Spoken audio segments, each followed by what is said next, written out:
Hi, I'm Bart Loeser, and I'm the program coordinator for Toastmaster District 55's continuing education program. We present a variety of different educational programs to help people learn the basics of public speaking. Today, we're going to be focusing on speech preparation and delivery. This will be given in 4 parts. The first part is coping with fear. The next parts we'll be focusing on the next area that we'll focus on after that will be speech preparation. Then there's a short video on delivery style, followed by the 4th part, virtual delivery skills. Coping with fear and anxiety is one of the key elements to being able to master the basics of public speaking. If you let fear and anxiety get in your way, there's almost no way you can remember what you're trying to say or to stay focused on connecting with your audience. So learn how to focus on dealing with the fear and anxiety. And the first thing that can help you with that is remember it is completely normal to be nervous before a presentation. I've been speaking for over 30 years, and most every time I ever get up in front of an audience, I have fear and anxiety because of the fact is I don't know what might happen, but if something could go wrong, how am I going to deal with it? It's a lot of what ifs that are going on in our minds. We keep telling ourselves things like that, which create and keep that fear and anxiety getting worse. So one of the things you want to do is to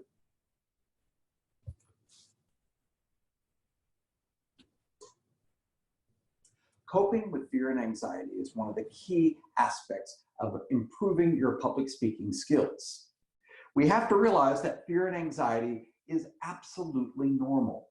I've been speaking for over 30 years, and I will tell you, I still get nervous before almost every presentation. And the main reason why I tend to get nervous is because of the what ifs.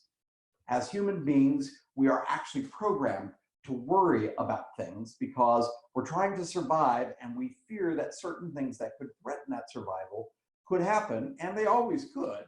But most of the things that happen when you're speaking are not going to threaten your life. And yet that fear and anxiety does come up. So it's normal to feel that way. One of the things that might help you in dealing with this is keep in mind, it's mostly all in your head. It's about what you're telling yourself about that fear and anxiety. Because the fear and anxiety are emotions that you are feeling, but then our brain starts going into overdrive about the what ifs and the things that are going on because of the fear that tend to make it worse. So one of the things to keep in mind is you want to embrace the physiological reactions that tend to happen to us when we feel threatened. Most of you have probably heard of this called the fight or flight syndrome, that when you feel threatened, you have to prepare your body instantly to fight something or run away. Such as when your boss comes up to you and says, "Hey, can I talk to you about something?" Fighting them or running away is not the best way to handle the situation. So one of the things you have to think about is what do you do to overcome this ancient physiological reaction that's going on in your body? Because you have to embrace the fact that it is happening. You've got a lot of chemicals going on that's preparing you for fight or flight, even though this is not going to be helpful in this situation of public speaking. So one important thing that can be helpful here at the very beginning is remember to keep breathing.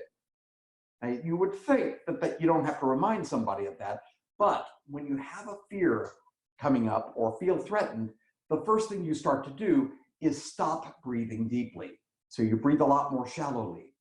So we need to take in as much air to feed ourselves with oxygen, and your lungs have 2 lobes, the upper lobes and the lower lobes. And the way that we breathe is that we flatten out the diaphragm to pull air down into our lungs. But most of us, when we get threatened or feel threatened, we tend to breathe only in the upper part of the lungs, which is only 40% of our lung capacity. 60% of our lung capacity is in the lower part of our lungs. But if you're only breathing in the upper part, you're not getting enough air. So one thing you want to remember to do is stop and take some deep diaphragmatic breaths, deep down into the lower lobes of the lungs. One aspect of this that can be helpful is to do some alpha breathing, where you are doing some counts as you breathe in, and generally you breathe in through your nose, which warms the air as it's going into your lungs. If you breathe through your mouth, and the air going through your mouth, it doesn't warm the air as quickly. So you want to breathe in through the mouth, or in through the nose, and then out through the mouth. So take in a deep breath for about 4 or 5 seconds, filling the lower part of the lungs. Then about 4 or 5 seconds, filling the upper part. Then hold it for about 4 or 5 seconds. Then let it out again for 4 or 5 seconds in the upper part of the lungs. Then let out air for 4 or 5 seconds in the lower part of the lungs. And then hold. And repeat this for at least 3, 4, 5 times. This will help to lower your heart rate, calm your body, calm your mind. So remember to breathe deeply. It's perhaps the most important thing to do to calm your fear and anxiety. Another thing to think about in calming fear and anxiety is you can think of fear as an acronym. FEAR. False evidence appearing real. As I mentioned, most of what we tell ourselves in our brain, the thinking brain, is not true. It's worrying about the what ifs, but you don't know if that's going to happen. The emotions are true, and it appears real, whatever it is that we're telling ourselves in this fear, but it's actually not true. And if you could learn to challenge that fear, that false evidence that appears real, you can help to overcome some of this fear and anxiety. In the movie Harry Potter, there was an animal. Of all the different animals and creatures you encounter, there was one of the most interesting ones that was called a boggart. And whenever you encounter a boggart, the thing is that this animal, this can change its shape, and it changes its shape into something that is your worst fear, because then it can paralyze you. And the only way to fight the boggart is to learn to laugh in the face of the fear. You've got to be able to see it as absurd and just realize that's just crazy. That's not true, and laugh in the face of that fear, and then it will disappear. You lose the power of that fear. So learn to laugh in the face of your fears. Another thing that we can do is a variety of techniques that can help you after you get control of your breath and think about laughing in the face of that fear. One of the things you want to do is you want to make sure you visualize your audience as supportive, which is actually true. In Toastmasters, your audience is always wanting the best for you, wanting to build you up and help you. So don't think about the things that your mind can go to, which is, oh, I'm going to humiliate myself. I can never show myself in front of these people again if I make a big mistake. None of that stuff is true. And so one thing you want to do is to catch yourself in those negative thoughts and shift into something positive. So catch the negatives and shift into positive thoughts, positive affirmations.